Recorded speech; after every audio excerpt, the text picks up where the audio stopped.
Porque o impacto da revelação sobre quem é Jesus não existe na nossa vida. Se não existe, nem segurança temos de viver simplesmente nesse mundo. Por isso que a gente precisa da bolha gospel, porque a gente não sabe quem é Jesus. Porque onde há Jesus e a revelação dele, os pés são firmes. Eu entro em qualquer lugar e saio intacto como adorador. Eu posso glorificá-lo em qualquer mesa de trabalho. Mas por que eu sou um ser esquisito dizendo, olha, a gente precisa de um supermercado gospel, de barbeiro gospel, de advogado gospel, de música gospel e ruim? Pensa numa música ruim, é a nossa. O cara era músico secular e era um bom músico, aí converte e fica ruim. E o que é isso? Problema de revelação. Fala pessoal, sejam bem-vindos ao nosso canal. Mas antes de assistir esse vídeo, se inscreva no canal, ative as notificações e deixe seu like. Que Deus te abençoe grandemente. Apocalipse capítulo 19, a partir do verso 1. Depois disso ouvi algo semelhante ao som de uma grande multidão clamando: Aleluia! Salvação, glória e poder pertencem ao nosso Deus. Seus julgamentos são verdadeiros e justos. Ele castigou a grande prostituta que corrompia a terra com sua imoralidade e vingou o assassinato dos seus servos. E mais uma vez as vozes ressoaram: Aleluia! A fumaça dessa cidade sobe para todo sempre. Então os 24 anciãos e os 4 seres viventes se prostraram e adoraram a Deus, que estava sentado no trono. Disseram: Amém, Aleluia! E do trono veio uma voz que dizia: Louvem nosso Deus, todos os seus servos, todos os que o temem, pequenos e grandes. Em seguida ouvi outra vez algo semelhante ao som do clamor de uma grande multidão, como o som de fortes ondas do mar, como o som de violentos trovões. Aleluia, porque o Senhor nosso Deus, o Todo-Poderoso, reina. Alegremo-nos, exultemos e a Ele demos glória, pois chegou a hora do casamento do Cordeiro e sua noiva já se preparou. Ela recebeu um vestido de linho fino, puro e branco, porque o linho fino representa os atos justos do povo santo. E o anjo me disse: escreva isto: felizes os que são convidados para o banquete de casamento do Cordeiro. E acrescentou: essas são as palavras verdadeiras de Deus. Então caí aos pés do anjo para adorá-lo, mas ele me disse: não faça isso, sou um servo como você e seus irmãos que dão testemunho de sua fé em Jesus. Adore somente a Deus, pois o testemunho a respeito de Jesus é a essência da mensagem revelada aos profetas. Vi o céu aberto e surgiu um cavalo branco. Seu cavaleiro se chama Fiel e Verdadeiro, pois julga e guerreia com justiça.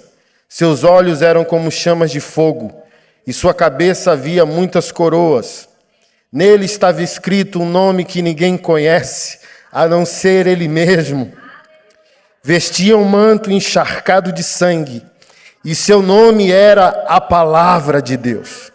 Os exércitos dos céus, vestidos de linho mais puro e fino e branco, seguiam-no em cavalos brancos. De sua boca saiu uma espada afiada para ferir as nações. E ele as governará com um cetro de ferro, esmagará as uvas do tanque da prensa da furiosa ira de Deus, o Todo-Poderoso.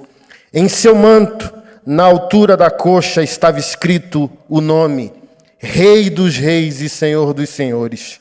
Então vi um anjo em pé no sol, que gritava para as aves que voavam ao ponto mais alto dos céus: venham, reúnam-se para o grande banquete que Deus preparou. Venham e comam a carne dos reis, dos generais e dos guerreiros, dos cavalos e dos seus cavaleiros e de toda a humanidade, escravos e livres, pequenos e grandes. Depois vi a besta e os reis da terra e os seus exércitos reunidos para lutarem contra aquele que montava no cavalo e com o seu exército. Mas a besta foi presa e com ela o falso profeta que fazia sinais em seu nome, sinais que enganavam todos que haviam recebido a marca da besta e adoravam sua estátua. Tanto a besta como o seu falso profeta foram lançados vivos no lago de fogo que arde com enxofre. Todo o seu exército foi morto com a espada afiada que saía da boca daquele que montava no cavalo branco, e todas as aves se fartaram com a carne dos cadáveres. A cultura odeia esse Jesus. Você odeia esse Jesus. Sua natureza humana, caída e adâmica, odeia esse Jesus. Ninguém, em sã consciência, ama a mensagem do Evangelho e o Messias de Deus. Porque isso aqui é a verdadeira e fiel expressão do terror que as nações enfrentarão um dia diante da majestade de Jesus. Você tem noção disso? Você está preparado para isso? Você está preparado para lidar com a totalidade da revelação, da majestade, da perfeição e da santidade de Jesus? A cultura quer. Tem pastores que atores da Rede Globo amam. Olha, tem pastores que o Caetano Veloso gostam,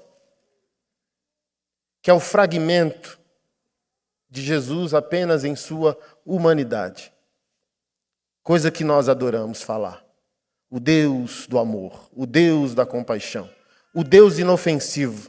Porque se você pincela somente a parte humana de Deus, esquece toda a sua perfeição, você serve um Deus ídolo. Você serve um Deus criado. Você serve um Deus que em nada te incomodará. Mas se você serve o Deus bíblico, o Deus que é a própria Bíblia, essa é a questão central da pessoa de Jesus. A cultura e os falsos profetas acham que Jesus é um acontecimento neotestamentário, que Jesus é a solução de Deus, como se Deus estivesse em dúvida no Antigo Testamento e se ajustasse no Novo. Mas olha o testemunho de João diante dos anjos. E ele se chama Palavra de Deus. E o próprio João em Apocalipse diz que esse Cordeiro de Deus, morto pelo nosso pecado, foi imolado antes da fundação do mundo. Jesus é a palavra em sua totalidade, inclusive a lei, o Antigo Testamento, a sapiência de Salomão, a poesia dos salmistas. Jesus é toda a palavra de Deus. Jesus não veio para resolver Deus. Jesus é Deus. A cultura não quer a divindade de Jesus, apenas sua humanidade. Porque a divindade é ofensiva. A perfeição de Deus é ofensiva. A santidade de Deus, irmão, diz a todos nós, você é réu. Eu vi dentro do carro chorando, dizendo, o que aconteceu com a gente? O que é isso? Você abre a Bíblia para tratar ou entender sobre o caráter de Jesus e a primeira coisa que você ouve imediatamente é, tu és réu. Tu está lidando com um Deus santo. Um homem não santo lidando com um Deus santo. Qual o mérito que tu achas que tu tens para fazer uma oração porque foi dizimista fiel querendo me cobrar de alguma coisa?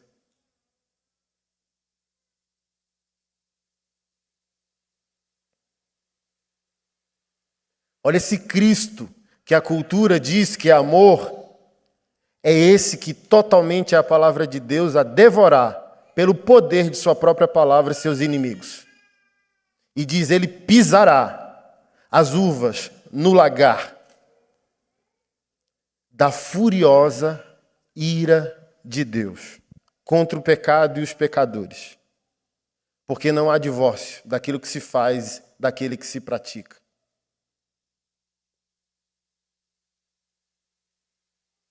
Então, tratarmos sobre essa questão da cristologia em todos os fundamentos doutrinários sobre o caráter, a identidade, a pessoa de Jesus é imprescindível.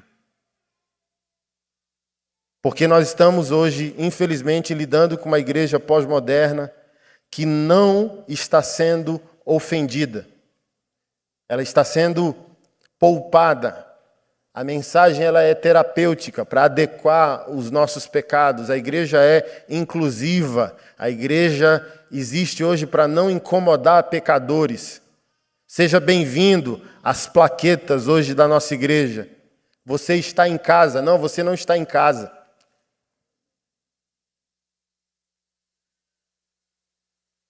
O culto não é para você, o culto é para um Deus santo. Que você tem que se render. Que você tem que dizer, tu és perfeito, certo e santo, e eu sou todo errado, e careço de tua graça e misericórdia. Dai a mim o dom do arrependimento, para que eu possa te ver, te conhecer e verdadeiramente nas minhas entranhas me arrepender e ter minha consciência em ti apaziguada, no teu filho apaziguado, no sangue dele derramado. Ter minha consciência em paz, que de fato não sou mais o devedor de um Deus perfeito. E não vim para o culto atrás de uma palavra de vitória. Porque que vitória existe se tu estás em absoluta derrota em tua rebelião contra Deus? Que vitória existe para o inimigo de Deus? Que vitória existe para um opositor a essa santidade, perfeita majestade? Onde você pode ser feliz? Onde você pode se esconder? O próprio salmista diz, se eu for ao abismo, lá estarás. Porque tudo emana essa perfeição.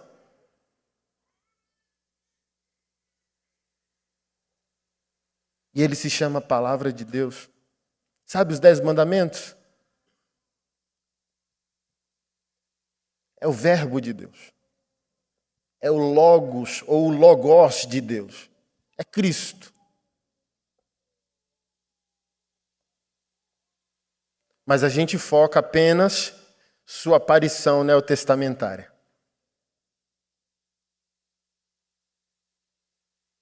Sendo que é Jesus desde sempre. Eu expliquei isso aqui para vocês. É Jesus em Abraão e Isaque. 3 dias da casa de Abraão até o Monte Moriá. 3 dias entre a morte e a ressurreição. Jonas, no ventre do grande peixe. 3 dias. Não é sobre Jonas, não é sobre Nínive. É sobre Cristo e a humanidade caída, pecadora, rebelde a Deus.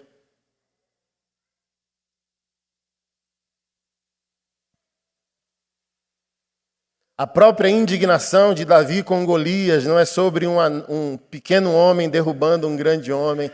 É sobre Cristo. O próprio Paulo, em suas cartas, e o próprio escritor de Hebreus deixa claro, tudo na lei é sombra, apontando para o fato que se conclui e o verbo se fez carne e habitou entre nós.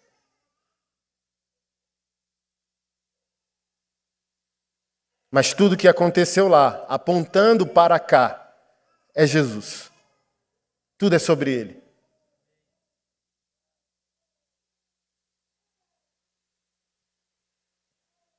Ou Deus não é trindade. Ou Deus, em seu conselho eterno, não atua nem na eternidade passada, nem na existência humana. Então, Pai e o Espírito Santo estão trabalhando e Jesus está em stand-by e só aparece no Novo Testamento.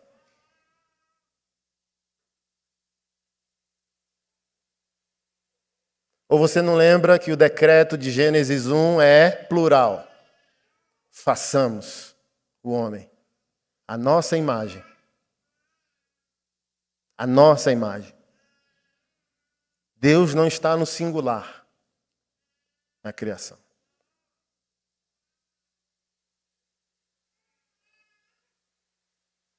Então, se você é essa pessoa que gosta de Jesus, ou você lida com pessoas dizendo, como eu gosto de Jesus.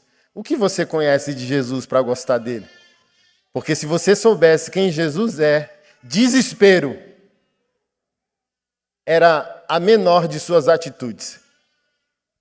Você não está desesperado, não, pela sua condição eterna? Será que você consegue fazer para você mesmo hoje essa pergunta? Seu estado de vida traz para você qual perspectiva de eternidade? Perdão ou absolvição? Você sobe ou você fica? Então não vem para o culto para ser feliz. Não vem para o culto para receber uma palavra de estímulo. Vem para o culto para entrar em desespero.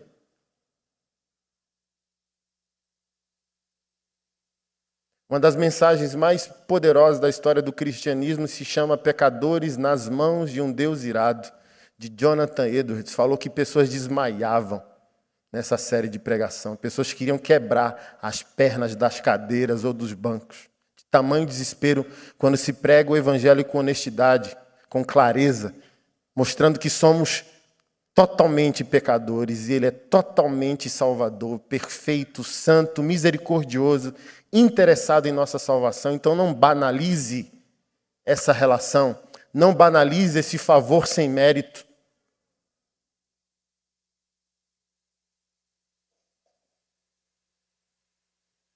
Hoje cedo preguei um redenção familiar na Ceilândia. Por que a gente está tendo que pregar, irmão? Eventos especiais para redimir o que deveria já estar redimido. Semana que vem é uma maçonaria, sexta, sábado e domingo, para redimir homem.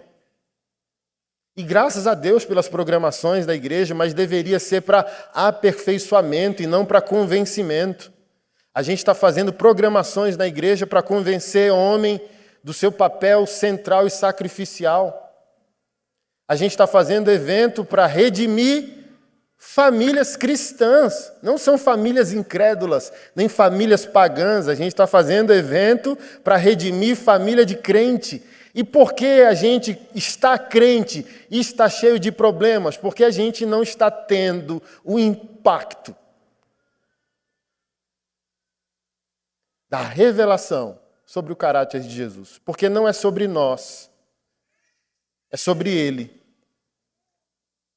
Seu casamento que não funciona, ora vai bem, ora vai mal, vocês acham que o problema começa entre vocês. Mas o problema começa na sua relação individual com Ele. Nada tem a ver com o outro. Nada do que é coletivo antes de ser individual. E nada do que é individual antes de ser espiritual.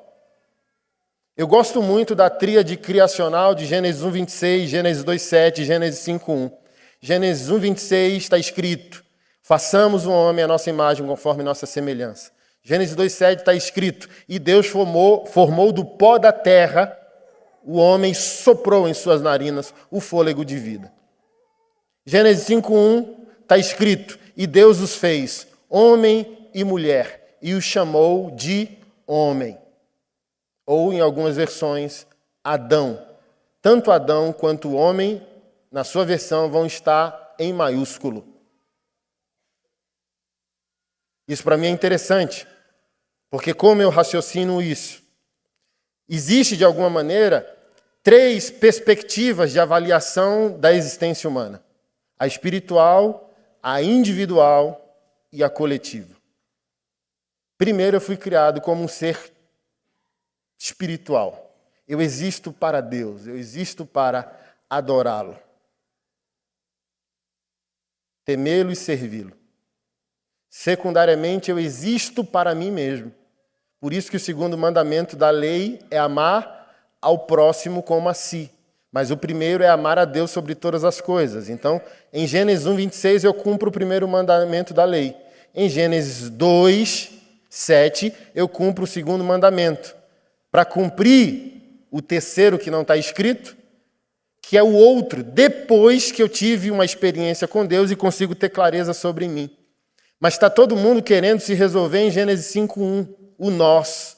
Está todo mundo querendo resolver coletividade, namoro, noivado, casamento, trabalho, dinheiro, sexo. Está todo mundo querendo resolver nós. Mas a pergunta é: estás resolvido como indivíduo porque és conscientemente uma pessoa espiritual no teu relacionamento com Deus? Então, tudo que a gente possa fazer ou falar sobre o conserto do coletivo é band-aid, Porque o coletivo não tem problema antes do problema individual, que nasce na rebelião. E a rebelião nasce na falta de rendição. E a falta de rendição vem porque a mensagem não está clara. E aí, novamente, vem a responsabilidade para os pastores. A mensagem não está clara. Se o povo de Deus está desviando os objetivos de fé enquanto senta num culto, é porque os pastores estão desviando o objetivo de fé enquanto pregam. Porque ninguém que recebe o peso da glória, da revelação de quem é Jesus, será um péssimo marido. Duvido. E os melhores homens que você achar na igreja são homens que carregam o peso da revelação. O que eu tratei o último domingo que eu preguei a série aqui, sobre Pedro. Quem dizem que eu sou? Só quando o Espírito do Pai, como disse Jesus a Pedro, foi o Espírito do meu Pai que te revelou, não foi carne nem sangue. Só quando essa pessoa recebe do Pai a revelação sobre o caráter de Jesus, ele anda envergado agora, com a mochila pesada, um peso de responsabilidade de transformação pessoal. Tu és o Cristo, o Filho do Deus vivo. Tu és Pedro, em cima dessa revelação, eu fundamento minha igreja. E as portas do inferno não prevalecem contra ela. Percebeu que automaticamente na revelação existe uma redoma onde o maligno, em suas propostas, não toca, ao mesmo tempo que a pessoa, ao descobrir quem é Jesus, também ela passa progressivamente a descobrir quem ela é. E a partir dessa fundamentação, você deixa de ser um problema em qualquer relação e passa a ser uma solução. As crises são mínimas agora. As brigas, que eram 10 no casamento, depois da revelação sobre quem é Jesus, passa a 1, de vez em quando. Se, João 2, verso 1, sabe? Filhinhos, se vocês pecarem. Ou seja, se acontecer de vocês tropeçarem no pecado. Ou seja, já não é mais o que somos, já não é mais o que vivemos, é se. Temos um advogado junto ao Pai, ele é fiel e justo. Mas qual o problema, igreja? Não sabemos quem somos, porque não estão pregando para nós sobre quem é Jesus. Porque como eu posso me relacionar, adorar, meditar na palavra de um Deus perfeito e permanecer um ser obstinadamente imperfeito? Como é possível?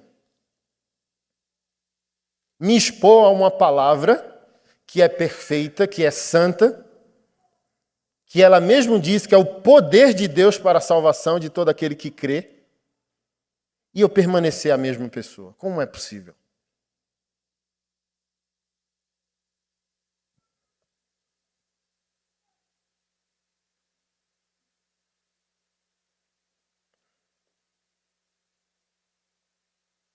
Então talvez não estão pregando sobre de fato quem é Jesus. Porque esse impacto já era. Todo impulso que eu tenho para o pecado, seja ele qual for, o peso dessa revelação me controla. Me leva facilmente à conscientização e ao arrependimento. Eu paro de viver obstinadamente no pecado.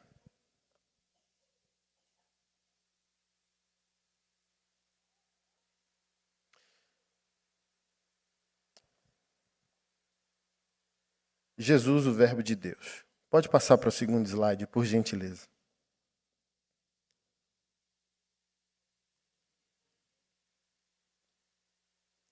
Deus se revela aos que são lidos pela Bíblia. É aqui que está a grande questão da revelação. Eu gosto sempre, como eu falei na última pregação, de comparar Pedro e Judas. Qual a diferença se ambos traíram? É que Judas se manteve antes do remorso, onde ele disse trair sangue inocente, ele não teve o impacto que Pedro teve. O judeu também tinha por objetivo o Messias libertador, sociologicamente falando. O Messias é uma autoridade política também na expectativa do povo judeu, por isso eles não reconhecem Jesus. Jesus é um profeta, ou Jesus é um homem que pregou a mensagem de Deus. Assim como o Islã crê que Jesus é um profeta, mas eles não creem que Jesus é Deus, ok? Porque a expectativa do povo judeu é o libertador também político. É o Messias político, não apenas o Messias espiritual, salvador da alma humana. Aí quando Jesus chega diante das autoridades de sua época e diz: o meu reino não é daqui. Tu és rei? Aí ele diz: tu dizes. Alguns discípulos frustraram. Porque o Messias também, na expectativa judaica, portará a espada para a devolução, a libertação social e política de Israel. E Judas era um deles. A seita dos zelotes, os radicais, também tinha essa perspectiva do combate, da espada, da guerrilha, para que a autoridade fosse devolvida a Israel. E Judas não foi esmagado pelo peso da revelação, Pedro foi. Essa é a diferença. A possibilidade de Pedro reinventar a sua vida depois de ter negado o Senhor por 3 vezes também é consequente do peso da revelação. É o que eu chamo do ser lido. É aqui que está o segredo. Também da nossa jornada com o Senhor. Olha, eu leio, não entendo. Estudo e não compreendo. Porque o paradoxo da nossa caminhada não é apenas ler. Não é apenas ouvir, é ser lido e ser ouvido. É uma mutualidade. É uma koinonia de fato. É uma comunhão de fato. É uma mesa de fato. E uma mesa de comunhão não é um monólogo. Então, a Bíblia só vai ser compreendida e perfeitamente lida por aqueles que a Bíblia ler de volta.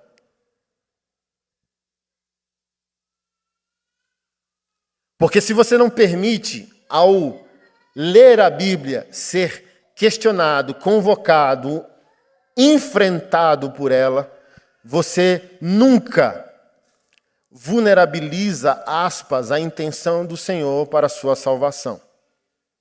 Eu vou ler o texto onde pessoas perguntaram por que Jesus falava por parábolas.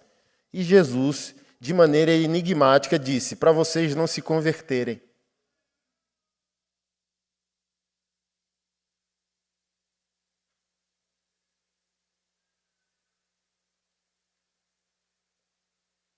Se vocês entenderem, vocês se convertem.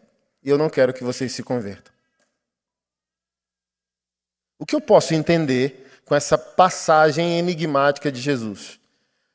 O evangelho é para todos, mas não é para qualquer um. A mensagem é simples, mas é complexa. Está disponível, está criptografada. É baseado nisso que eu tenho uma mensagem e tiraram do ar, porque estava no canal de um pastor safado. Eu nem salvei a tempo. Aí ele tirou do ar. O ID não é para todos. Na hora, os ursinhos carinhosos vão dar um salto. Lá vem o pastor querendo inventar moda. O ID não é para todos. Alguém aqui que é leitor de Bíblia pode dizer para mim em que capítulo de Mateus está o ID? Ô igreja, faz isso comigo não. Coragem. Oi? Está no capítulo 28. E o capítulo 28 é o último capítulo de Mateus. Você está aqui?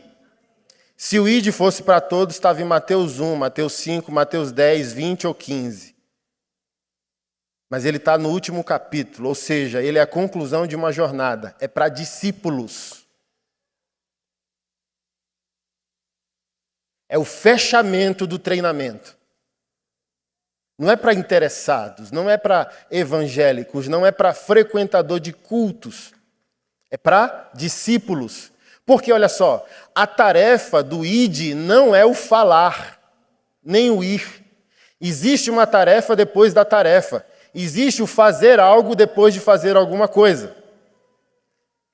Que é ensiná-los a guardarem tudo que eu vos ensinei. E como você vai ensinar se não sabe nem quem é Jesus em sua totalidade?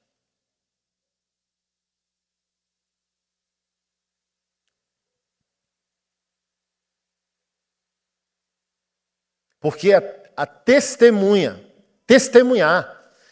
a testemunha, ela tem uma experiência factual, ela viu algo e ouviu algo. A ordem é, vai e preguem, não, vão e testemunhem. Então eu preciso ter visto, tocado e ouvido sobre essa mensagem. Não é replicar informação, é transferir vida.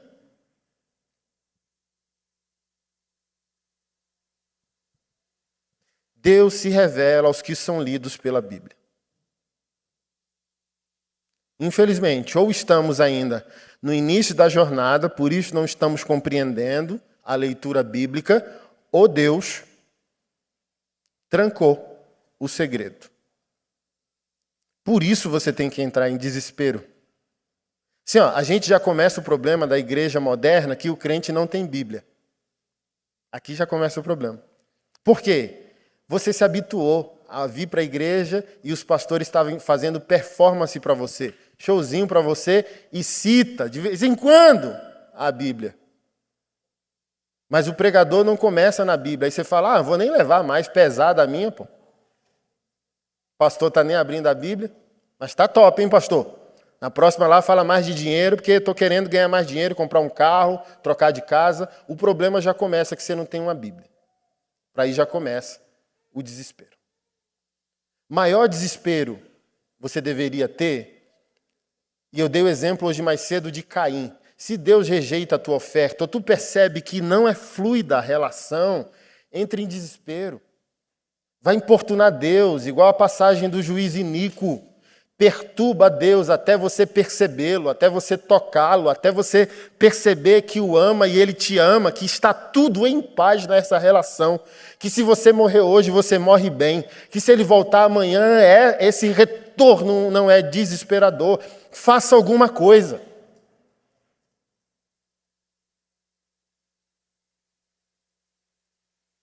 Há 20 anos atrás, quando o Kleber Lucas ainda era crente e lançava CD de crente, ele tinha um CD magnífico, que eu vim para o culto e falaram sobre a unção do Espírito Santo, o batismo do Espírito Santo, a pessoa do Espírito Santo. Eu tinha? Não. E o que o crente tem que fazer quando a palavra o convoca a um lugar que ele ainda não habita? Entrar em desespero. E eu entrei em desespero. Eu preciso de revestimento do alto, eu preciso de uma experiência com o Espírito Santo, eu preciso ser batizado com fogo. E eu botei esse CD, ainda crente, de Kleber Lucas, antes dele pedir gol no Fantástico. Se converta, Kleber Lucas, se arrependa e volte ao primeiro amor. Não seja um Roberto Justus gospel e nem uma Gretchen gospel no 30º casamento. Em nome de Jesus, não brinque com a igreja do Senhor e nem com a sua própria vida. A eternidade é algo sério, está chegando, está perto. Eu disse ao Senhor, esse CD não vai parar de tocar enquanto eu não for tocado. É Jacó, o mentiroso, trapaceador, dizendo, eu estou insatisfeito, eu estou indignado, eu tenho que tomar uma providência. O que ele fez? Brigou com o anjo do Senhor a madrugada inteira. E o anjo até que sair, ele disse, volte, venha para o pau. E só de manhã, quando o sol raiou, o anjo disse, eu preciso ir. E deslocou o fêmur dele. E ele teve o nome trocado de Jacó, trapaceador, para Israel. Aquele que briga com Deus, ou o príncipe de Deus. Se o seu nome ainda é Jacó, por que você está feliz? Que o pastor deu uma mensagem de prosperidade? Desespere-se. Encontre o lugar de paz, que é o lugar de amizade com o Senhor. Você está satisfeito demais.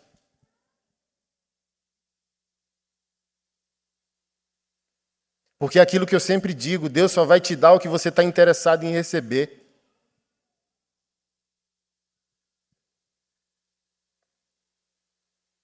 Ah, eu não quero. Então, o primeiro ponto é esse, não tem nem Bíblia. Ou seja, nem expectativa tem, porque nem sabe mais o que está escrito. Pode sair qualquer coisa do púlpito que você diz amém. Se eu mandar vocês abre a Bíblia aí em Gênesis capítulo 5, eu tenho medo que vocês vão procurar. Genivaldo capítulo 15. Eu vou começar a fazer esses testes aqui na igreja para ver se você é a verdadeira ovelha aqui da Vivo por Ti.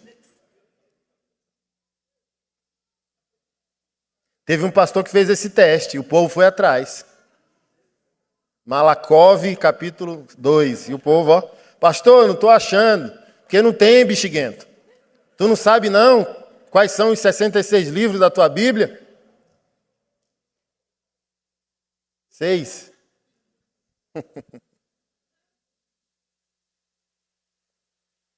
E a gente está away.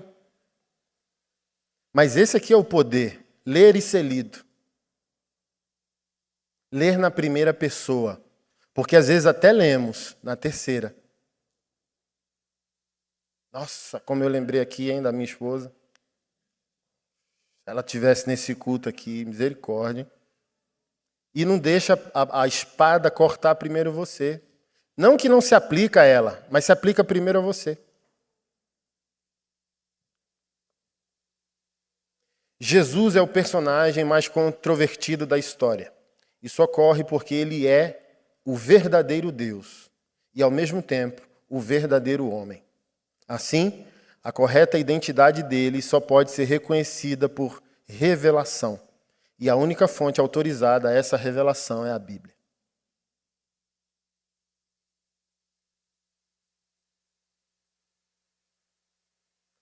Tinha um rapaz na igreja que, ao desconfiar que em breve seria excomungado, saiu antes de ser excomungado.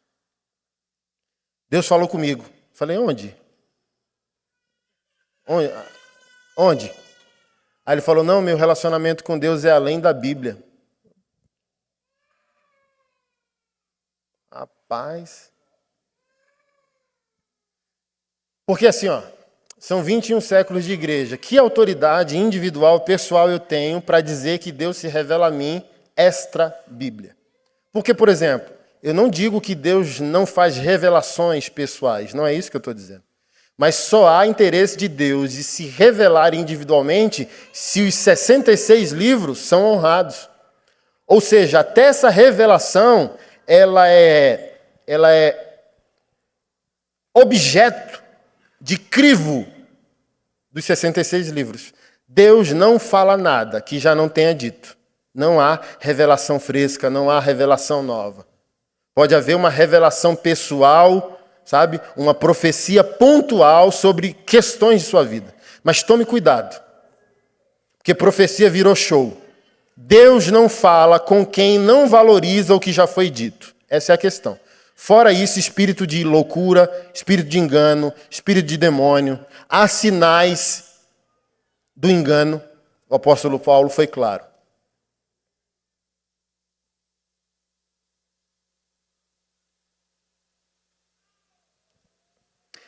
Mateus capítulo 16.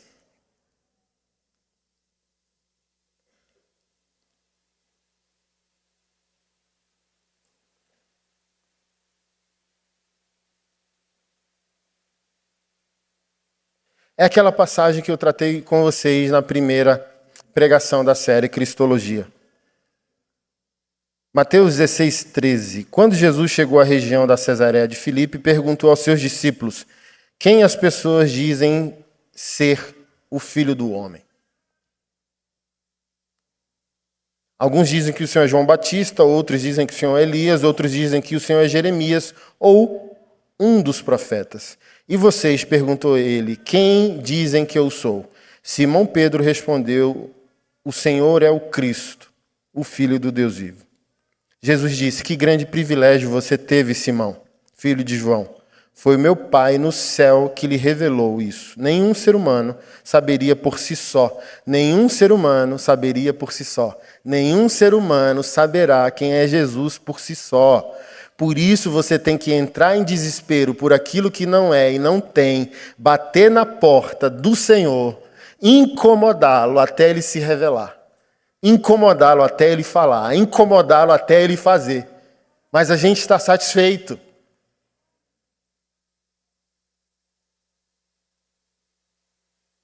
Analisa a vida de Pedro, quando Jesus era duro com os discípulos. Podem ir embora junto com os outros que se escandalizaram. Para quem eu irei? Só tu tens as palavras de vida eterna. Pedro, disse Jesus, Satanás pediu para cirandar a alma de vocês, mas eu intercedi pela tua vida. Quando tu te converteres, edifica teus irmãos. Então, essa revelação, essa interesse, essa curiosidade, esse impacto que Pedro tinha na pessoa divina de Jesus, é o que dava a ele esperança que a vida dele poderia ser transformada.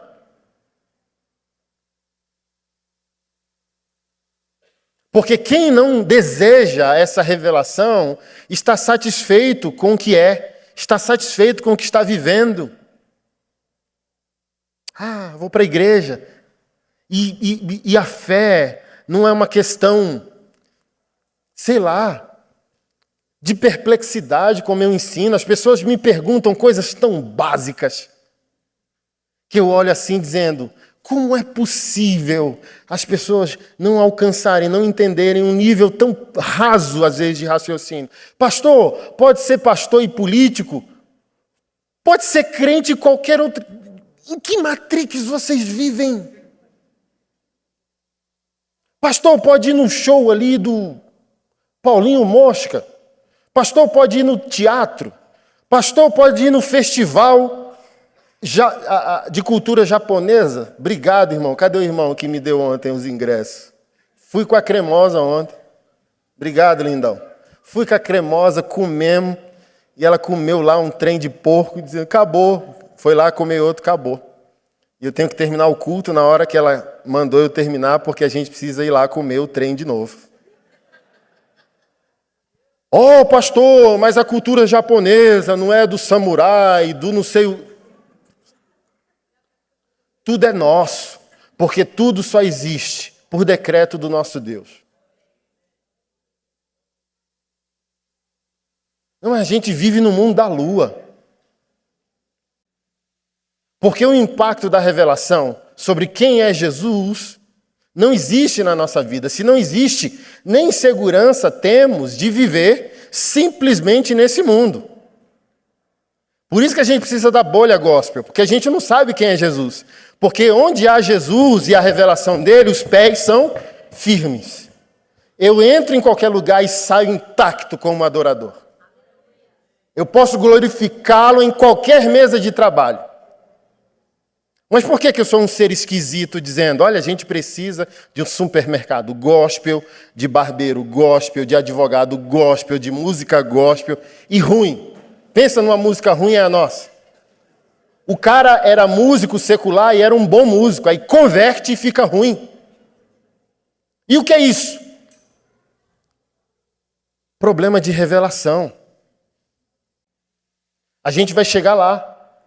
Um dos grandes teólogos que amamos na história do cristianismo se chama Justino Marte. E ele estabelece uma doutrina em sua época chamada de logos ou logos espermáticos. A verdade de Deus é verdade em qualquer lugar. E mesmo que ela esteja na boca secular, essa verdade é nossa.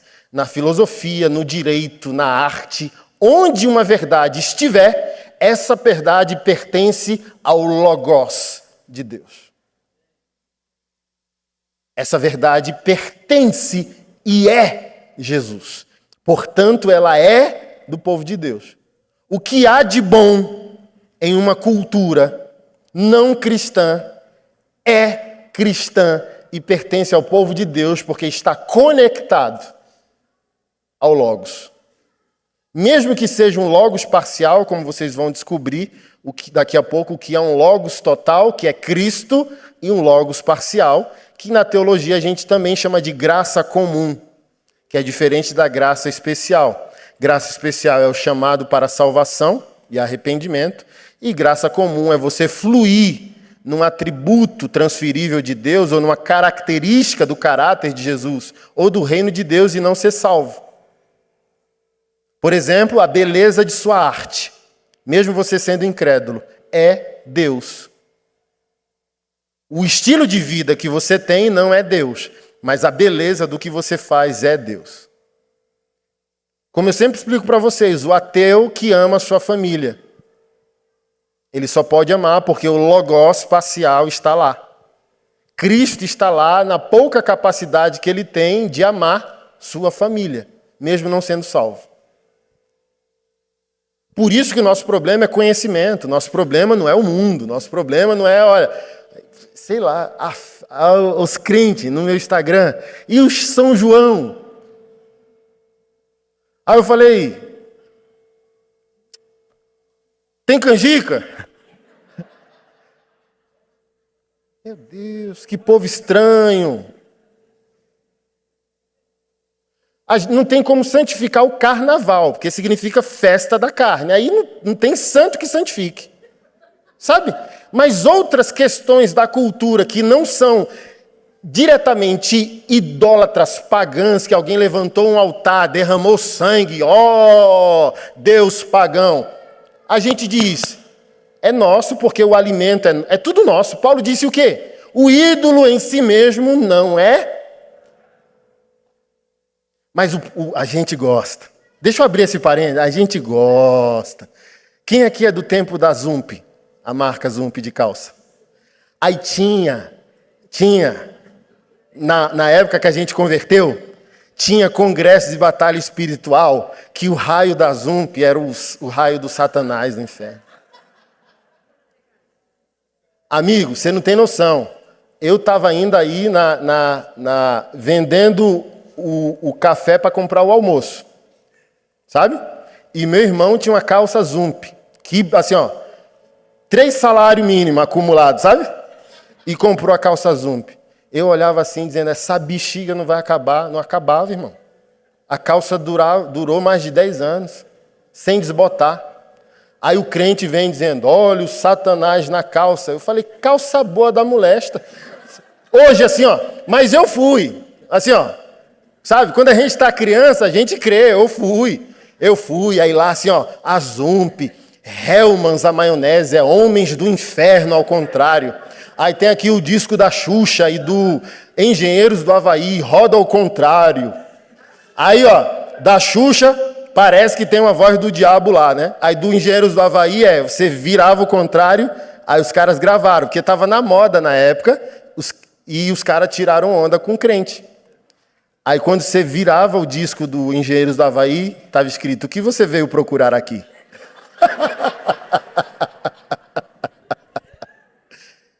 Então, gente, não é que o mundo é forte, é que o nosso entendimento é fraco. Porque se você viu quem é o Filho de Deus, quem pode te desviar, querido? Paulo disse isso aos Coríntios. Ninguém poderá nos separar do amor de Deus que está em Cristo Jesus. Porque tivemos o impacto da revelação sobre quem Ele é. Quem poderia nos arrebatar de tamanha revelação, de tamanho entendimento, de tamanho constrangimento, pertencimento ao Rei e ao seu reino? Que festa de São João captura alguém que tem a revelação sobre o Filho de Deus? Que marca de calça! Eu falei, que loucura hoje, né? Olhando, dizendo, meu Deus, vestiu a calça, ficou endemoniado, é isso? Que nível! Então assim, ó, me dá essa maionese Hellmann's. Comeu, satanizou. Eu nunca vi ninguém endemoniar porque comeu a Hellmann's. Existe até hoje a Hellmann's, né? Não, assim, ó, tinha lá o pregador e a mesa de todos os produtos endemoniados. O shampoo, tinha um shampoo, qual que era o shampoo? Seda. Hades ao inferno, ao contrário. Coca-Cola, Avon, Nova Era. Não dizendo, isso aqui que eu estou dizendo não é o mesmo de dizer que não existam consagrações propositais, principalmente nos impérios financeiros. Mas eu estou dizendo que a gente tira onda, porque o Criador é o nosso Deus. O Deus, Satanás, não cria, distorce. Então a gente só quebra, tira onda, dizendo, obrigado, viu, que é a melhor calça. É tudo nosso. Que o Criador é Deus. Você é só o desviador. O Criador é Ele.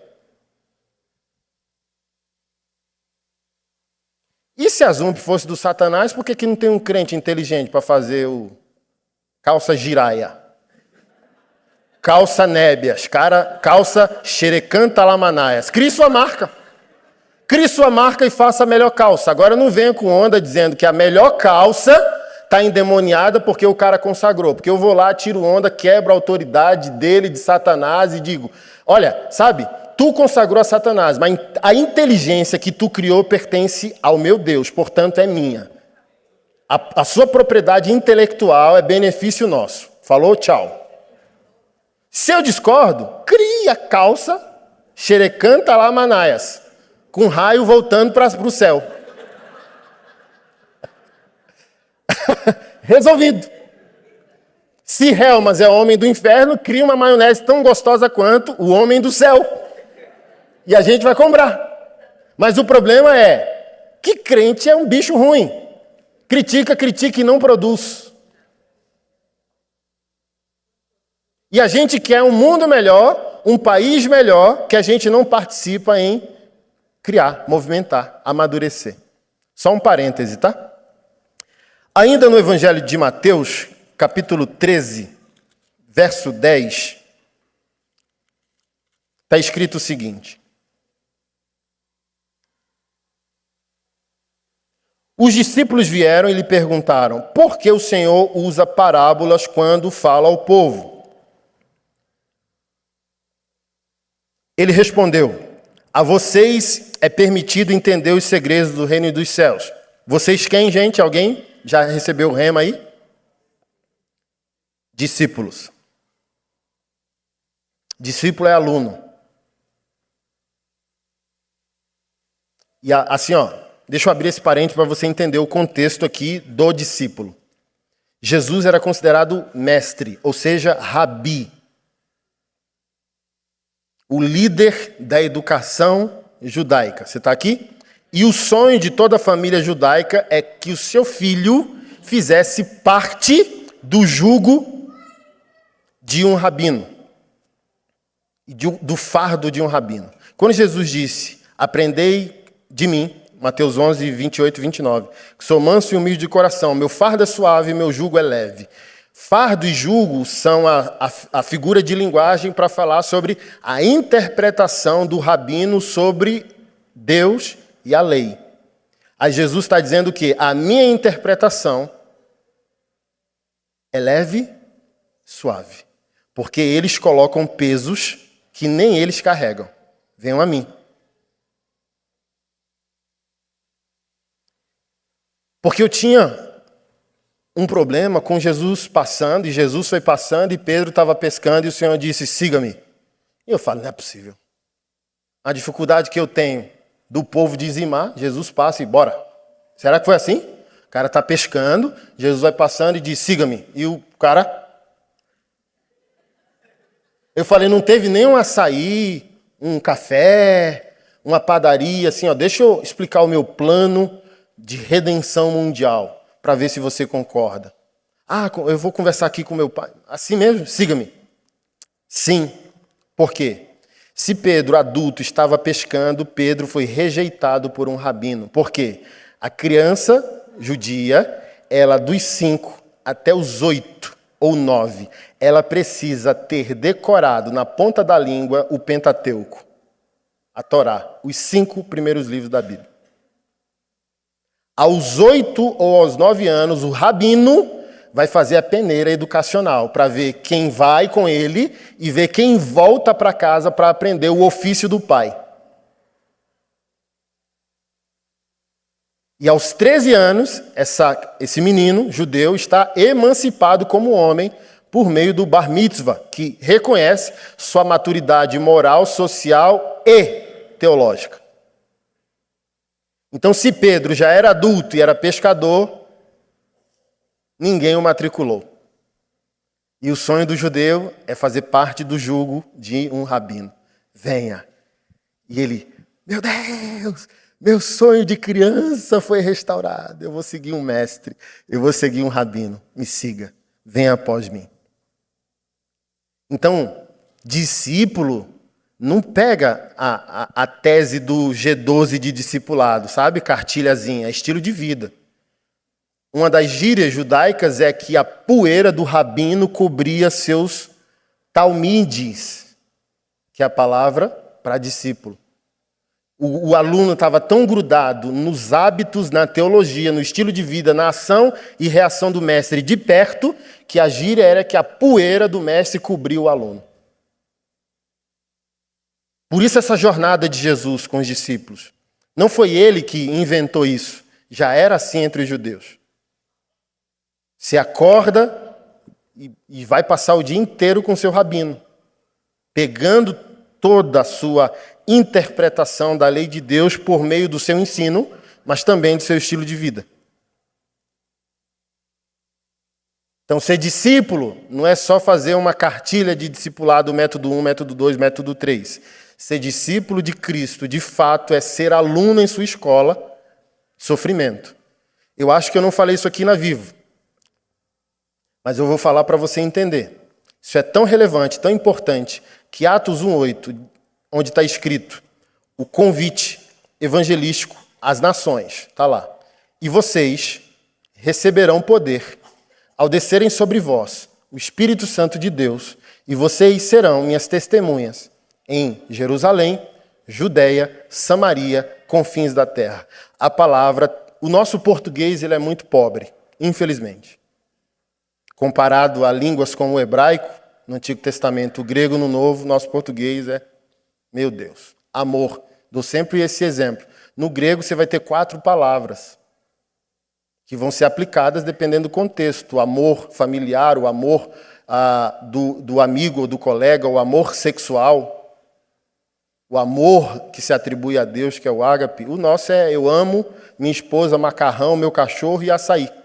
Então não tem poder.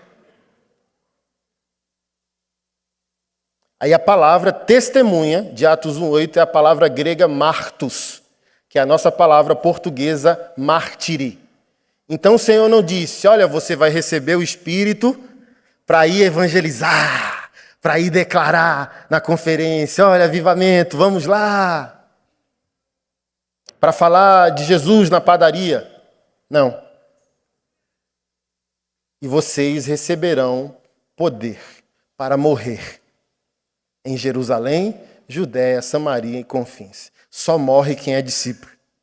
Por isso, toda vez que eu pergunto, seja para os homens, seja para a igreja, está pronto para morrer? O povo se desespera. Você está pronto para morrer? Porque você foi chamado para morrer no momento que você nasceu de novo. Você nasceu de novo para a morte. Você está em crise porque Deus não ajudou você a pagar o boleto da SEB. Não é SEB mais, né? Neoenergia. Ai, Deus não é bom. Você nunca que vai crescer. Nunca que você vai ler a Bíblia e ela vai abrir a você. Ó. Nunca. Que você tem crises infantis de questionar a bondade de Deus porque o seu boleto de energia não foi pago. Imagina se ele requisitar a tua vida, teus bens, teu tempo, te obrigar a mudar de cidade. Você foi chamado para morrer, literalmente ou não. Eu não quero ir literal, quero ir até os 90 ou até ele voltar. Mas estou pronto, se ele pedir minha cabeça. Alguém falou hoje que parou no estacionamento para chorar por mim. Veio uma comoção no coração do irmão, o irmão parou e disse, pastor, chorei tanto por ti, não nos deixe órfão. Aí eu respondi lá, oxe macho, teve uma revelação que eu vou morrer? Que bexiga é essa? Mas eu falei, ore por mim, porque minha morte seria útil também. Minha vida é muito útil, minha morte muito mais. Porque quantos homens, meninos hoje, que nos amam o que a gente está ensinando, não seriam emancipados. Porque assim, não tem mais Anderson Silva.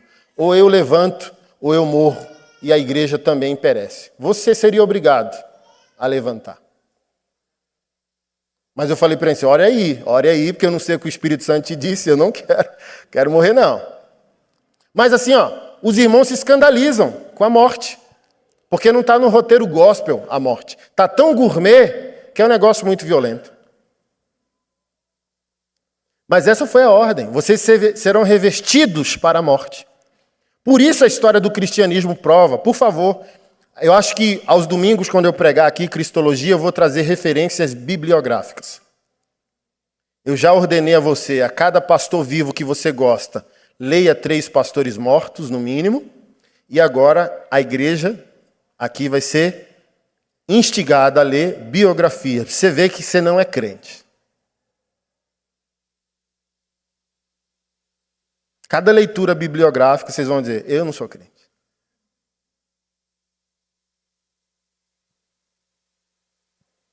Falei para vocês que eu li mês passado num voo John Knox e eu estava no voo chorando, dizendo, eu não sou crente.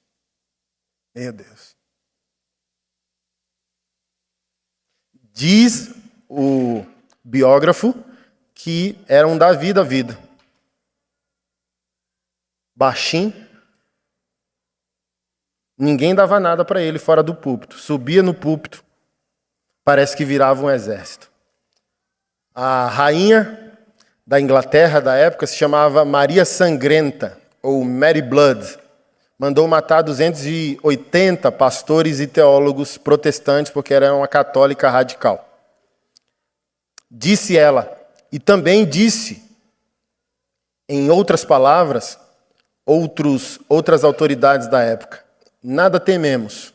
Ela disse, todos os canhões da Europa não me impõem tanto terror e medo como John Knox quando dobra os joelhos para orar.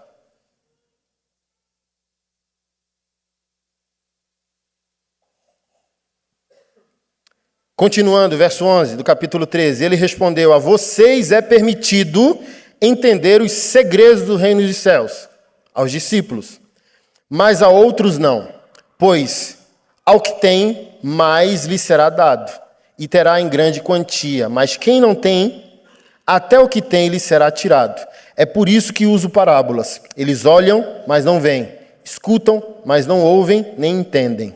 Cumpre-se desse modo a profecia de Isaías que diz, abre aspas, quando ouvirem o que digo, não entenderão. Quando virem o que faço, não compreenderão, pois o coração desse povo está endurecido, ouvem com dificuldade e têm olhos fechados, de modo que os seus olhos não veem, seus ouvidos não ouvem, seu coração não entende e não se voltam para mim, nem permitem que eu os cure. Felizes, porém, são seus olhos, pois eles veem, e os seus ouvidos, pois eles ouvem. Eu lhes digo a verdade, muitos profetas e justos desejariam ver o que vocês têm visto e ouvir o que vocês têm ouvido, mas não puderam.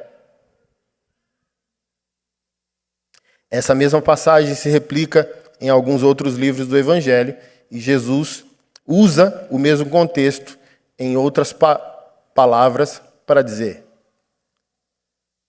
Porque justamente isso, o tempo redentivo ele é muito caro para ser banalizado. Foi o próprio Cristo, as pessoas dizem, não julgueis, Mateus capítulo 7, verso 1. Não julgueis. A pós-modernidade ama, mas não lê Bíblia. Eu leio Bíblia.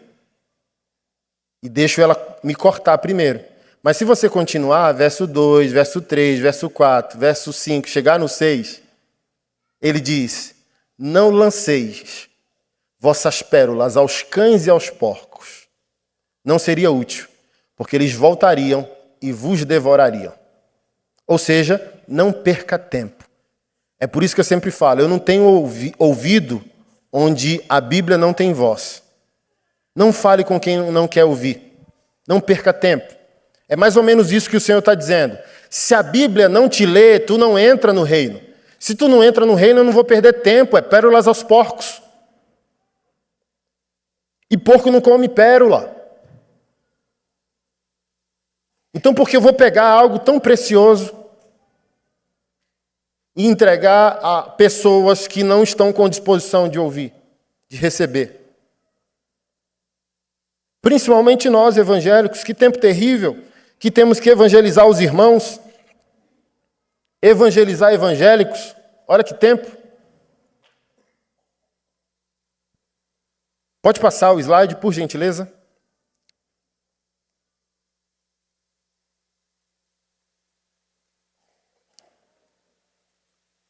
Os valores cristãos chocam o mundo pecador. Querem um Deus amor, mas rejeitam um Deus salvador.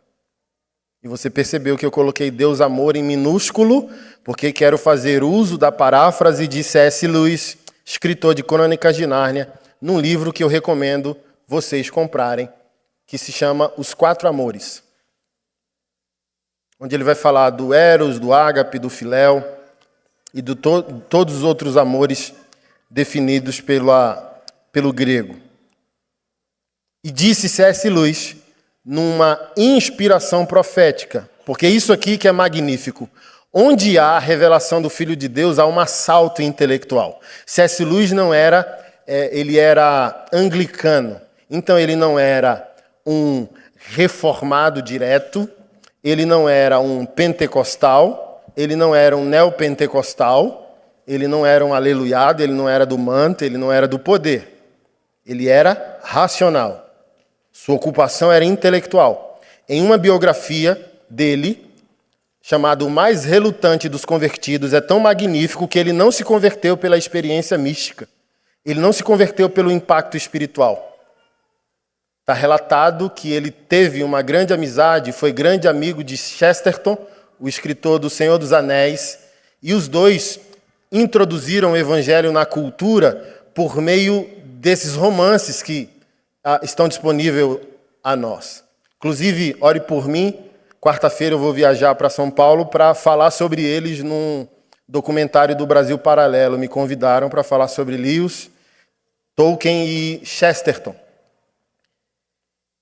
E C.S. Lewis ele foi muito impactado pela a fé de Tolkien, que era um devoto e fiel cristão católico, profundo. E para C.S. Lewis foi um impacto por quê? Porque Tolkien era tão intelectual quanto C.S. Lewis. E para aqueles intelectuais, a fé é folclore, mítica. E era assim que C.S. Lewis considerava Cristo, o Evangelho e a Bíblia. Uma mitologia. E ele usava esse termo. E com Tolkien, ele diz, e ele foi, sabe? Foi sendo questionado racionalmente, questionado intelectualmente, e essa amizade conseguiu ser santificadora na vida dele. E ele diz, agora passo a considerar que o cristianismo é uma mitologia verdadeira. Olha que coisa magnífica. O cristianismo é mitologia.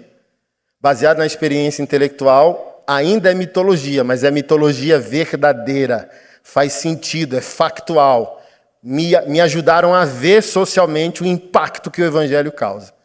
E nessa biografia dele, O Mais Relutante dos Convertidos, é tão lindo, que diz que ele estava convencido, disse ele, eu estava convencido racionalmente sobre a existência de Deus e a veracidade do evangelho. Então não era a emoção, não era o aleluiamento, oh Deus, sabe? Como é comum, racionalmente. E ele recebeu a graça para o novo nascimento. E ele se tornou esse arauto ou profeta intelectual, assim como o próprio Chesterton. E eles falaram coisas intelectuais na sua época que são profecias para nós. É surpreendente. Quando você lê esses homens, você fala, não é possível. Não é possível que esse cara não é do manto. Não é possível que esse cara não rodou no poder antes de escrever isso aqui. Não, isso aqui é o Espírito Santo puro. Isso aqui é fogo da unção de Deus. Isso aqui é poder de Deus. Chesterton disse, chegará o dia que nós teremos que provar ao mundo que a grama é verde. Chegou ou não chegou? Mas é pior ainda, porque não é só provar que a grama é verde, porque ainda duvidam se a grama é grama. O que é grama? E se a grama não quiser ser grama? E se a grama quiser ser queijo mussarela?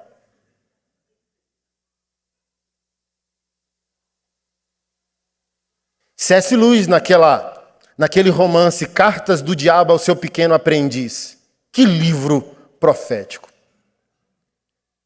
É como se Satanás tivesse sobrinhos e o demônio tio ensinasse aos demônios sobrinhos como destruir o mundo, manipular crentes, controlar crentes e destruir a igreja. Em uma dessas cartas, o tio demônio diz para os sobrinhos, demôniozinhos, coloque insatisfações no povo dele, ao ponto que Jesus não será mais suficiente para a vossa alegria. E eles vão ter que agregar outros fatores à fé.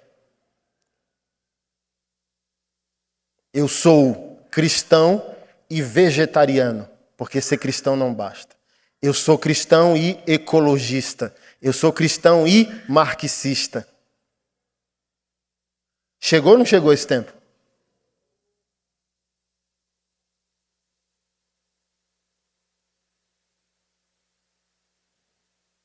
E essa foi uma das profecias que ele liberou para o século XXI.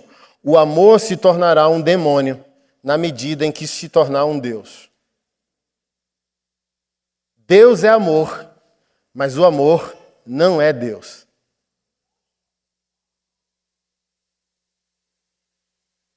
O que chamam de amor no século XXI nada mais é que um demônio.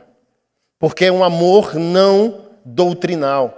Que amor não inclui doutrina? Porque todo amor pressupõe proteção, exclusividade, fidelidade, amparo, mutualidade, pertencimento, comunidade. Que amor é livre? Todo amor que é livre é satânico. Todo amor que é livre é demoníaco.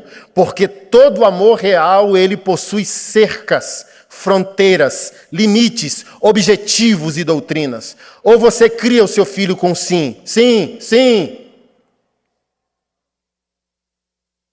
Meu filho 03 meteu a mão em R$100 antes de ir para a escola. Ligaram da escola. Pai, mãe, você deu R$100. Como que eu vou dar R$100 para um menino de 7 anos de idade? Não, porque ele acabou de chegar na cantina dizendo que o pai deu e autorizou comprar todo de balinha. Uma overdose de balinha.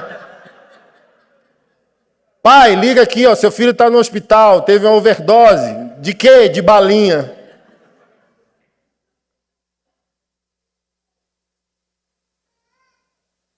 Pai, eu posso chupar esse chiclete? Não, já chupou um pirulito, já bateu a cota. Ninguém cria filho aqui com sim, sim, sim, sim, sim, porque o sim destrói mais que o não.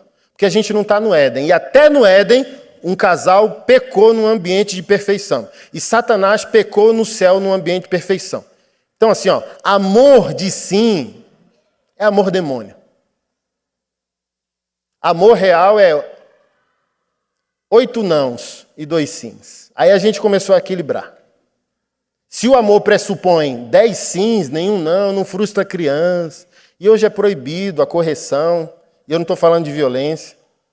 Eu falei isso mais cedo, repito aqui.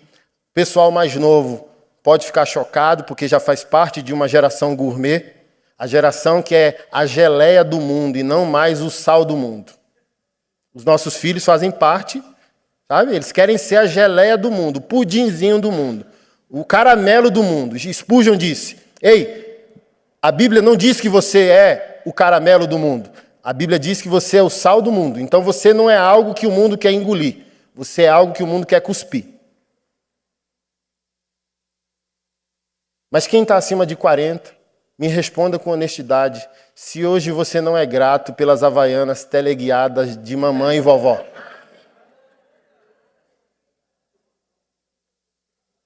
E hoje pode ter maturidade de dizer, eu apanhei pouco.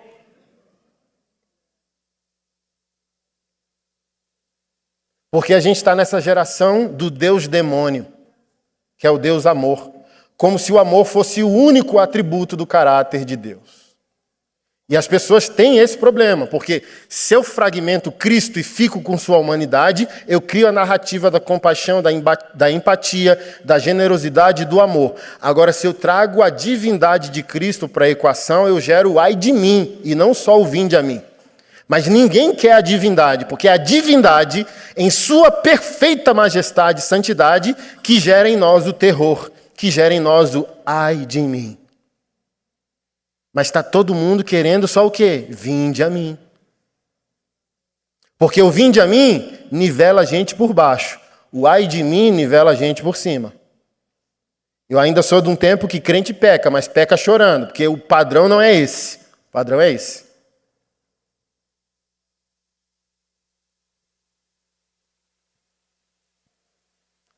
O mundo deseja o Jesus histórico, o Deus homem, mas rejeita a divindade de Jesus.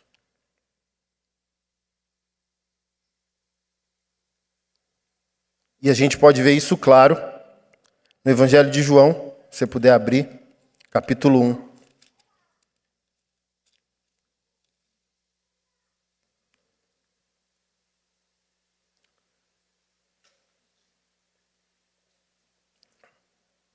No princípio, aquele que é a palavra já existia.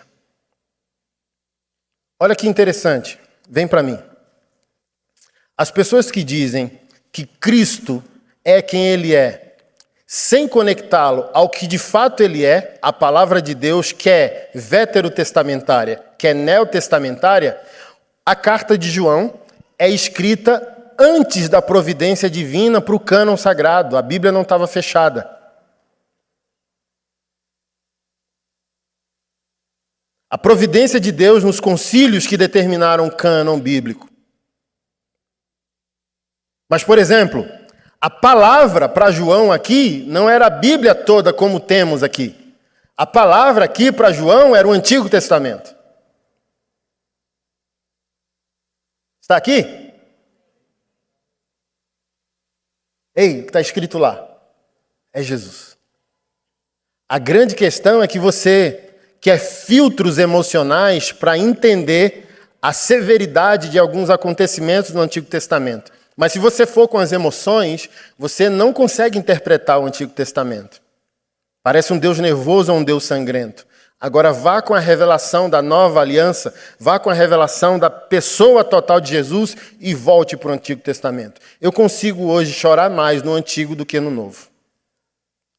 Porque entendendo o Novo e voltando para o Antigo, e entendendo que no Antigo tudo é apontamento para o Novo, eu falo, que Deus fantástico. Tem um gráfico que eu vou repostar no meu Instagram, vou procurar e vou repostar amanhã. Fizeram um mapeamento científico de toda a conexão bíblica. E fizeram raios de conexão entre todos os versículos. São séculos, décadas de distância de um autor para o outro. E as múltiplas conexões de uma verdade veterotestamentária e neotestamentária, você fala... Porque as pessoas que dizem que a Bíblia não é a palavra de Deus e Jesus não é a palavra de Deus, elas querem ficar só com o novo. Como se o antigo não tivesse relevância. Como se o antigo também não fosse o logos de Deus. Como se o antigo também não fizesse parte da providência divina. Interessante que eles pegam Malaquias 3,10 e diz, lei, mas eles amam o Salmo 23. O Senhor é meu pastor e nada me faltará. Olha que interessante. A questão, queridão, é que em Cristo, de fato, temos o filtro fundamental da análise textual.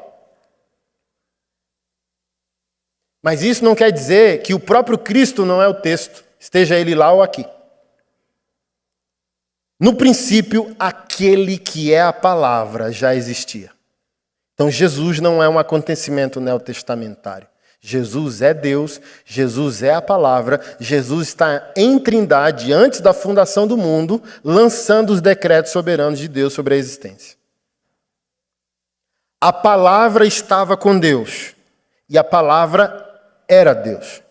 Ele existia no princípio com Deus, por meio dele, Deus criou todas as coisas, e sem ele, nada do que foi feito se fez. Segundo ponto, Jesus, sendo o Logos de Deus, sendo a palavra de Deus, sendo o verbo de Deus, é o sustentador de todas as coisas, por isso tudo é dele.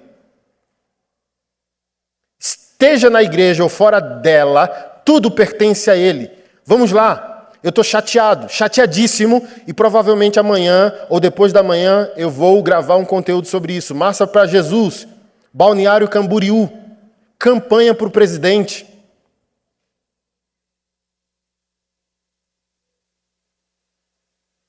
E aqui nada tem a ver com ele, e nem sobre o projeto político que faz sentido para nós, e para a família tradicional, e para a família cristã. É que as pessoas não estão conseguindo mais discernir uma coisa da outra. Não é marcha para Jesus? Por que não estamos marchando, cantando para Ele? Porque usa o momento que é de Cristo para a exaltação política de quem quer que seja. Porque viola o sagrado, é sacrilégio.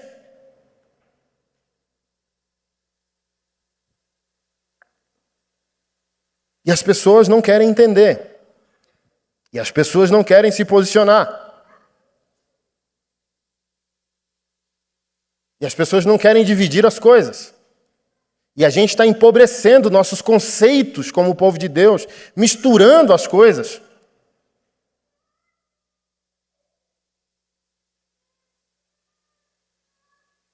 Sem conseguir colocar limites adequados nas esferas de relacionamento. Mas deixa eu voltar ao que eu queria dizer. Eu vou me posicionar nesse ponto para deixar claro que é justamente essa falta de revelação que tira essa seriedade que deveria existir. Todo mundo do ambiente político posicionado como abutre a devorar o povo de Deus. E os pastores com fetiche pelo poder e figuras de autoridade, baixando toda a guarda e todo o protocolo. E olha, deixa eu abrir esse parêntese, não tem um verso bíblico dizendo cruzada apostólica. Mas ficou muito caro. Não, Pôncio Pilatos já mandou a emenda. Cruzada de cura. Nero mandou o recurso. César liberou a marcha para Jesus. Isso é sacrilégio. Profanação do sagrado. Distorção dos objetivos. Porque Cristo, como eu disse na primeira pregação, não está centralizado como deveria estar em nossa teologia, em nosso comportamento. Faça-se a parte. Evento do presidente com cristãos evangélicos que o apoiam. Vamos lá. Mas a marcha é para quem?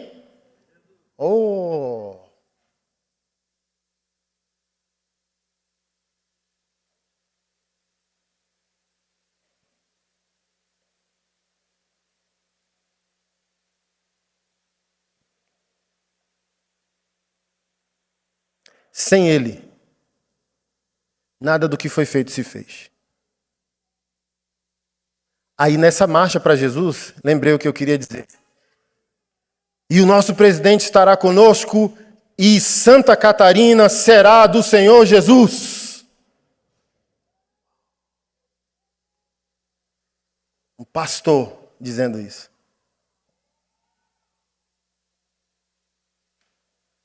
Abraham Kuyper, que é o pai do neocalvinismo, que é o calvinismo mais generoso, sabe, cultural, compassivo, disse: não há um centímetro sagrado na existência humana que Cristo, o Senhor, não diga, me pertence.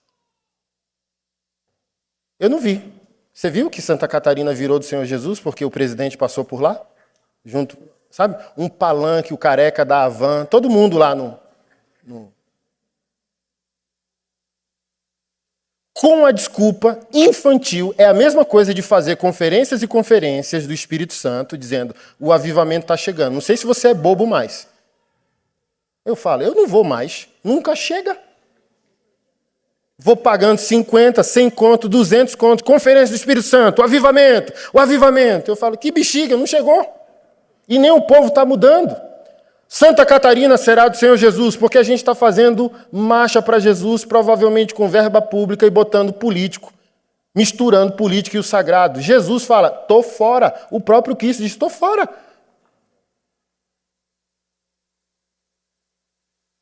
E aqui a gente tem um problema teológico, que o salmista, no capítulo 2, disse, está escrito lá, o Senhor está rindo, olhando para a terra, para as nossas conspirações e conspirações dos poderosos, rindo, afiando o arco contra o ímpio, dizendo, beije meu filho, para que o pai não se irrite. Ou seja, a hora de você está contada. Vamos lá. Se eu tenho que lutar, fazer uma marcha para Jesus, botar o presidente para Santa Catarina ser do Senhor Jesus, ou Brasília, porque vai ter, acho que dia 2, sábado vai ser aqui. Nunca participei, Deus me livre, porque eu me converti na igreja que é a mãe da Marcha para Jesus. E não é de Jesus desde lá. Nunca participei e não vou. Só se o pessoal se converter.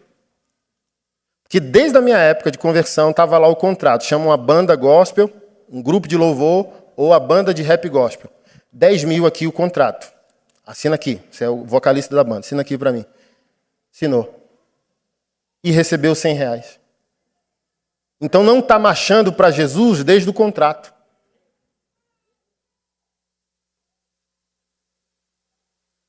Aí botou político, aí Jesus fala, eu já queria sair, vocês estão desonestos desde o contrato, agora com político eu... Tchau.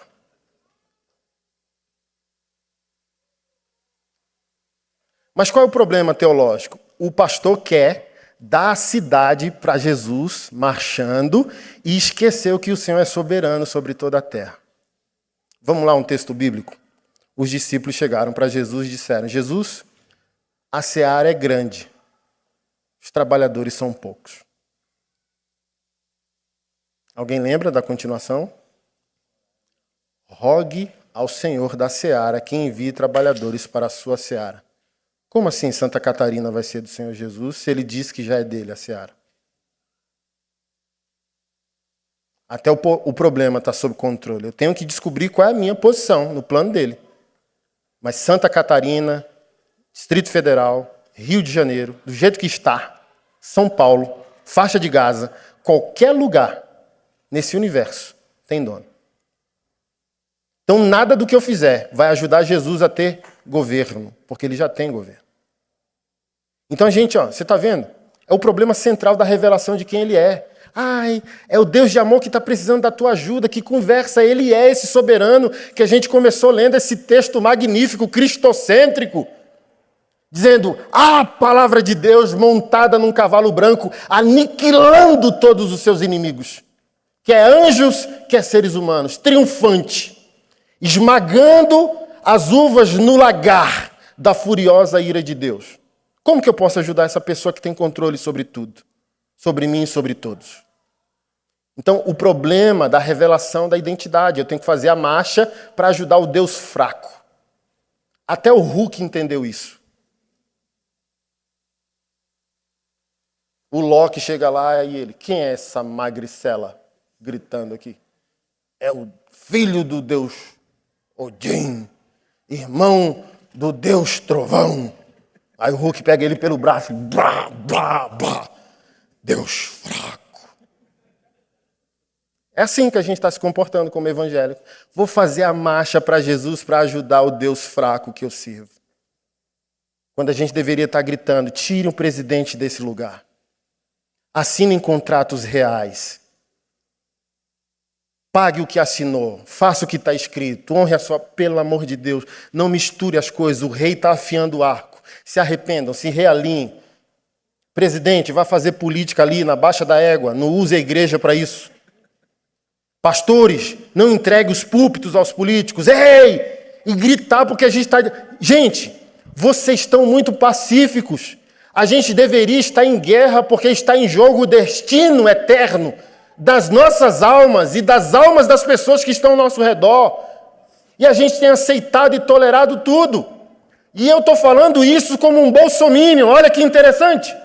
Então nada do que eu estou dizendo contra a possibilidade desse projeto, que para mim faz sentido para a igreja. Mas eu estou dizendo os meios não são lícitos, os meios não são adequados. Igreja não é palanque, assim como o pastor não prega em parlamento, político não sobe em púlpito, político não pega microfone em igreja, político não interfere no sagrado. Porque se entendêssemos quem é Jesus, não permitiríamos. Porque a nossa igreja não permite. Porque sabemos quem é Jesus. Como? Vem um político aqui, eu vou mandar subir aqui? Eu tenho medo desse dia. Você não lê? Os seus olhos são como chamas de fogo. E eu fazendo negociata com um político que vai usar a igreja para voto, para projeto político.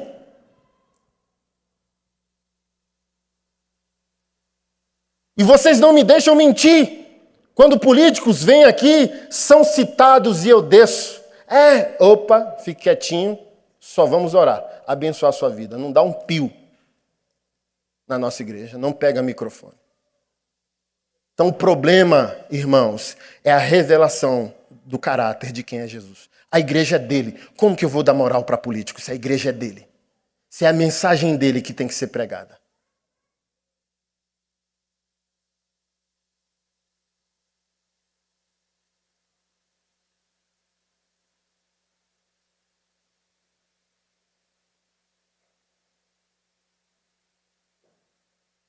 Aquele, verso 4, que é a palavra possui a vida e a sua vida trouxe luz a todos. A luz brilha na escuridão e a escuridão não consegue apagá-la. Como eu disse a vocês, volta o slide, por favor. Jesus existe antes da existência. A primeira referência, Apocalipse 3:8, e o Cordeiro de Deus foi imolado antes da fundação do mundo. Isaías capítulo 9, verso 6, Jesus é o príncipe da paz. João capítulo 5, verso 26 vai falar sobre isso. Hebreus capítulo 13, verso 8, aquele que era, e aquele que é, aquele que há de vir, aquele que é ontem, hoje e será eternamente. Então dá o sentido de existência plena e total de Jesus e não apenas neotestamentária. E em João capítulo 1, verso 14, está escrito que o verbo se fez carne e habitou entre nós, e a palavra grega para habitar é a palavra skeno, literalmente tabernacular, montar a tenda. Quem é Cristo em sua humanidade? Ele é a palavra de Deus total, em sua manifestação corpórea, ele é o exemplo comportamental daquilo que a palavra requer dos que vão nascer de novo. Jesus é o fato concreto. Sabe, tudo aquilo que a palavra diz está conclusa nele. Olhem para ele e sigam.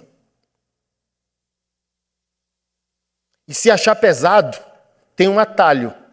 Começando a imitar Paulo, depois Cristo. Se achar que Cristo é muito pesado, Paulo diz, sede meus imitadores como eu sou de Cristo. Está pesado o padrão, imita primeiro um pecador que está levando as coisas a sério e depois imita o Senhor, a palavra encarnada, o verbo encarnado. Ele alugou uma casa ou comprou uma casa do lado da nossa. Esse é o sentido do texto. Ele tabernaculou, ele veio aqui, ele é seu vizinho. Agora você pode olhar para ele, reagir e obedecer ao padrão que Deus requer de você. E, por favor, não sirva ao Deus demônio da pós-modernidade, que é o Deus amor, sem doutrina. Porque o Senhor disse nos evangelhos, aquele que me ama é aquele que obedece aos meus... Acabou. O amor de Jesus não é um amor destituído de doutrina. Se me ama, me obedece. Pode passar o slide, por favor? O verbo de Deus. O apóstolo João começou o seu evangelho apresentando Jesus como o verbo de Deus. Ele usa o termo grego, como eu disse a vocês, logos ou logos, que a maioria das nossas versões traduz por verbo ou palavra. O pensador Heráclito, no passado, disse o logos, não falando de Jesus, porque o logos também era um termo filosófico no passado, usado muito na filosofia. Heráclito um pensador e também filósofo, disse: o Logos era um princípio divino que governava o universo e impedia que o mundo se tornasse um caos. Aristóteles disse: o Logos é a fonte de toda virtude humana. Filo de Alexandria disse: o Logos é uma figura mediadora que procede de Deus, forma um laço entre Deus e os homens. Justino Marte, que é o filósofo e teólogo que eu quero me focar, disse: o Logos são as sementes da sabedoria divina espalhadas pela cultura. Todos esses homens, quer crentes, quer não, entenderam que o Logos, mesmo que eles não reconheçam o Logos total, que é Cristo, é uma intervenção transcendente, incompreensível, que sustenta as coisas. Está comprovado que a criação do universo foi também por meio de ondas sonoras. Isso te remete a alguma coisa em Gênesis 1? E disse Deus. Então, quando você se aprofunda, o professor Adalto Lourenço, que é um cientista cristão, diz: o cientista encontra os fatos bíblicos, mas ele é orgulhoso, ele não vai, depois de 30, 40 anos de universidade, de erudição, dizer que a Bíblia está certa. Porque, por exemplo, ele dá o exemplo de 2 mapeamentos genéticos. O primeiro mapeamento genético encontra Noé, sua esposa, e a quantidade exata de pessoas pós-dilúvio. E o segundo mapeamento genético só encontra 2 pessoas: Adão e Eva. Mas você acha que a ciência vai dizer que a Bíblia está certa? Porque eles sempre inventam uma tese para macular o verbo de Deus. Inventaram recentemente que, inclusive, Maria Madalena era amante de Jesus.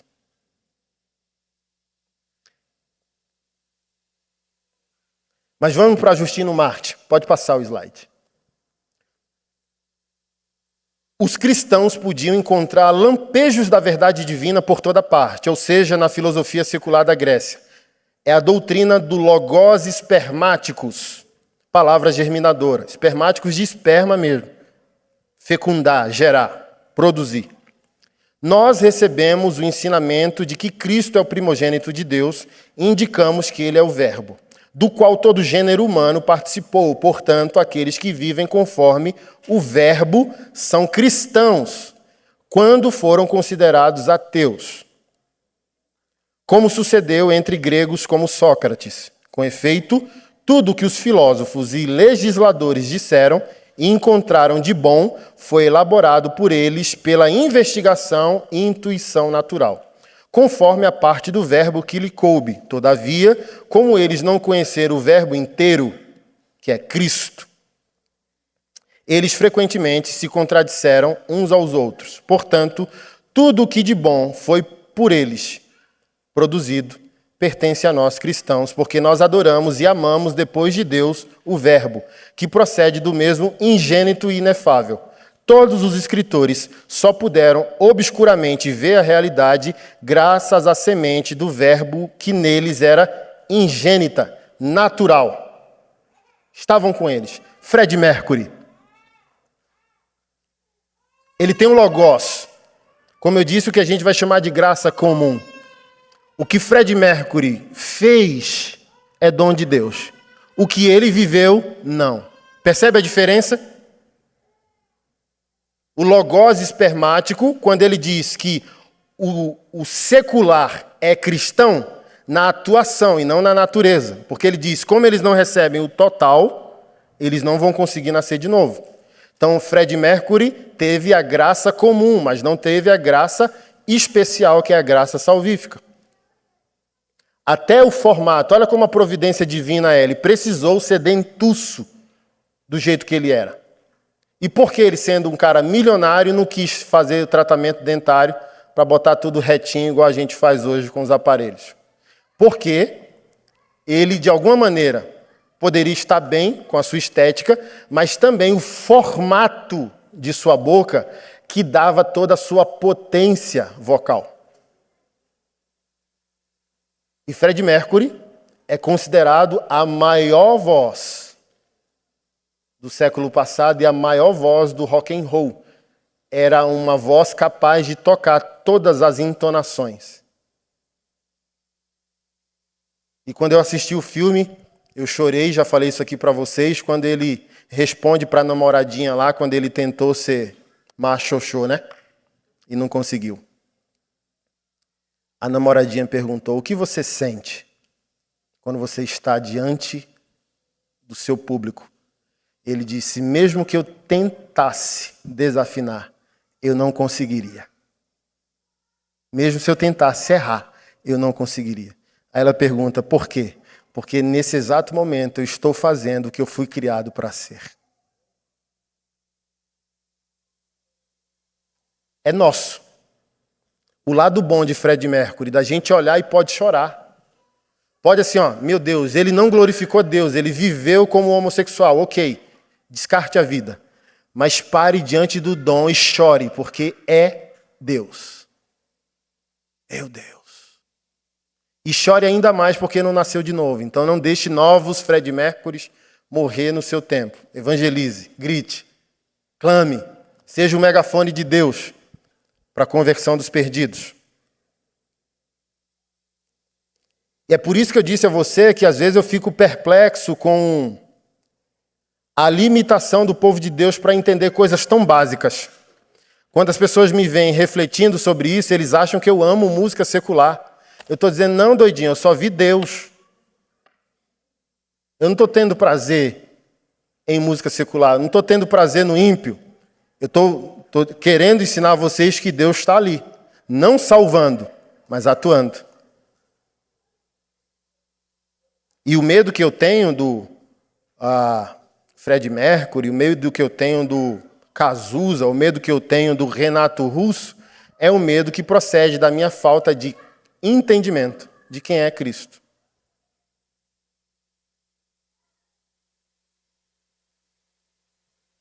Porque onde eu sei, onde eu entendo quem é o Filho de Deus, tudo tem que frutificar. Se eu entrar no inferno, eu volto com almas. Porque eu tive a revelação de quem é o Filho de Deus. Então, estamos empobrecidos como evangélicos justamente por falta dessa revelação. Congregamos, nossas igrejas estão grandes, atrativas, com muitos programas. Mas a pergunta é: onde está a pessoa de Cristo em tudo aquilo que estamos fazendo? Isso é tão provável que mesmo congregando bem, adorando bem, com tantas bandas boas, tecnologia e tudo mais, não conseguimos interferir nos índices da cidade. Ou seja, como Paulo disse aos Coríntios, a primeira carta dos Coríntios, capítulo 11, sobre a ceia. Vocês se reúnem para mal. Vocês estão saindo pior do culto. Vocês chegam ruim, sai pior. Por quê? Vocês não estão entendendo o objetivo das coisas. Porque onde Cristo é revelado, haverá uma mudança pessoal e uma mudança de índices sociais. Se as pessoas estivessem conhecendo Jesus, eu não precisava escrever um livro chamado Redenção Familiar. Fiz mês retrasado com aquela 15 anos de casamento e a gente entrou, a gente suspeita que entrou, que a gente briga em entramos ou não entramos? Se entramos, e ainda estamos em dúvida se entramos no gabinete pastoral, foi uma vez. Uma vez. É porque eu sou bom? É porque ela é boa? Não. Só de duas pessoas nesse mundo eu tenho medo, de Jesus e da Keila. Braba. Braba, braba, braba, braba, braba. Então eu pianinho na linha para não ter estresse. Uma vez. Não é porque a gente é santo ou melhor que você ou somos pastores. É porque há a revelação de quem é Cristo. Isso resolve as crises. Tem crise. Tem dias maus de um querer pular no pescoço do outro. Mas assim, ó, quando a gente trama, a revelação assalta. Jesus é o Cristo, Filho de Deus. E se eu sou dele e ele me redimiu, por que eu quero pular no pescoço da minha esposa? Ontem mesmo, eu estava de manhã chateado. Saí sem dar um beijo. Mas na metade do dia eu falando, que idiotice, né? Assim, ó, eu saio de casa sem dar o beijo por protesto. Vou protestar, tô chateado. Mas aí, você vai ficar na marra? Porque você entende que como homem que nasceu de novo, você vai precisar voltar, encarar o fato. Se tiver que pedir perdão, vai. Se tiver que botar o fato para o outro se arrepender, vai. Aí eu, assim, ó, fiquei tão resolvido pela muqueta que eu levei, o jab direto que eu levei de Jeová, que assim, ó, nem DR, porque eu queria uma DR. Eu acordei, sabe, com o pé esquerdo. Eu falando, não, eu quero uma treta hoje aqui nesse casamento. Você tem esses dias, não tem? Já tá tudo bom demais, eu quero um problema. Aí quando eu saí, eu falando bem assim, ó, que idiotice, saí sem beijar para deixar ela na dúvida, assim, ó. Meu Deus, ele me beija, me chama de cremosa quando sai, saiu sem falar nada. Não, saí protestando, para ela ficar lá mesmo perturbada. O que está acontecendo? Para eu chegar em casa e ela tá perturbada e vir com um charminho e eu na marra, sabe? Lá na cozinha, oi meu bem, aconteceu alguma coisa, eu queria ir, jogador caro, sabe? Aconteceu nada. Tipo assim, ó, não tô nem aí. Aí o Espírito Santo trabalhando comigo dentro do carro. Que imbecilidade, cara. Tu é menino, 41 anos, bora, macho, postura. Machonaria semana que vem. Vai ensinar o que não vive, te apruma, cachoeira. Pô, pois é, já cheguei em casa, dei um bunda lelê. Pô, aí ela já, porque assim, ela viu que eu saí na fúria. Aí eu volto já, sabe? Pô, na brincadeira, aí ela entra também na onda. Aí eu falei, irmão, glória a Deus, a providência divina, Deus ingressa ali pro japonês. Não, mas não tem ninguém para ficar com as crianças, não, eu arrumo. Arrumei, tomamos um banho, fomos lá, nos divertimos, demos uma namorada dentro do carro. Curou. Curou sem um pastor, sem um gabinete, sem um livro, sem a terapia, sem a constelação familiar.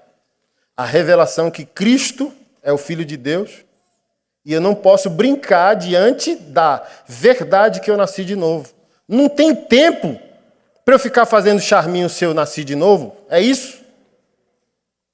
Então a gente está grande e está pequeno porque essa revelação não está dando temor. Ei, é minha filha, vai ficar com isso aí? Eu quero esse casamento funcional e ela é minha filha, vai destratar? Então é essa relação de temor que realinha a vida do crente.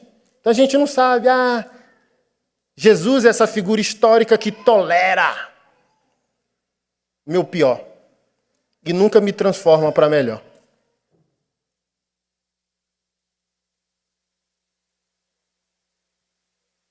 E a gente colhe essa igreja infantil onde, vamos lá, e eu sou seu pastor, eu preciso fazer essa crítica.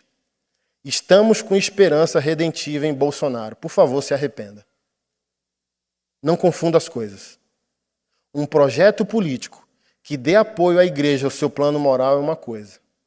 Apoiar um homem que subjetivamente você está dando a ele o poder de resolver o que não cabe a ele resolver é idolatria. Porque ele, no seu planejamento conservador, pode frear uma pauta de esquerda, mas ele não te torna um marido melhor. Não coloque toda a força em algo que não pode redimir, porque tudo passa. Tudo passa.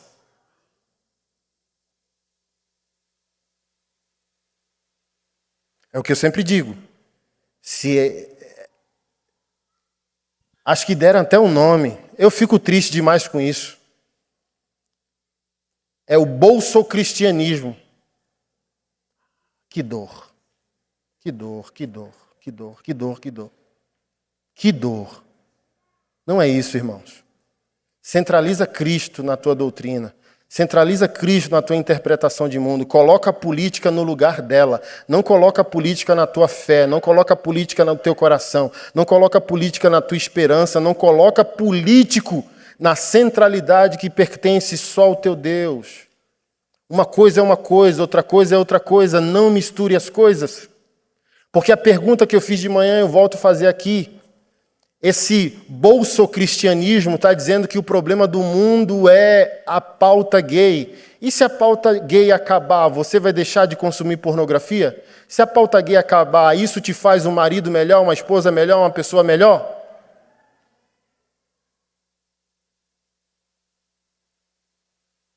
Então, seu maior inimigo não são pautas políticas e filosóficas. O seu maior inimigo é a sua rebelião contra Deus. Então não queira mudar o mundo, principalmente com política, se você não vai arrumar sua própria cama, sua própria vida. Política não salva. Políticos não salvam. E não faça com que isso entre na corrente sanguínea de sua fé. Divida as coisas. Separe as coisas.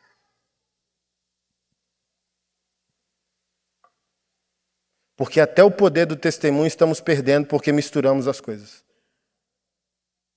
Estamos impossibilitados de pregar a boa nova do Evangelho, porque para ser crente tem que ser bolsonarista. Acabou, você perdeu o ID. Gente de esquerda é do diabo, gente de esquerda está condenada ao inferno. Acabou. Você colocou a fé evangélica no lugar de validação político. Só é evangélico quem abraçou esse projeto político. E quem é cristão e apolítico? Quem é cristão e não crê em nada em política, nem em um e nem em outro? Porque a validação da nossa fé não está num projeto político, está no novo nascimento.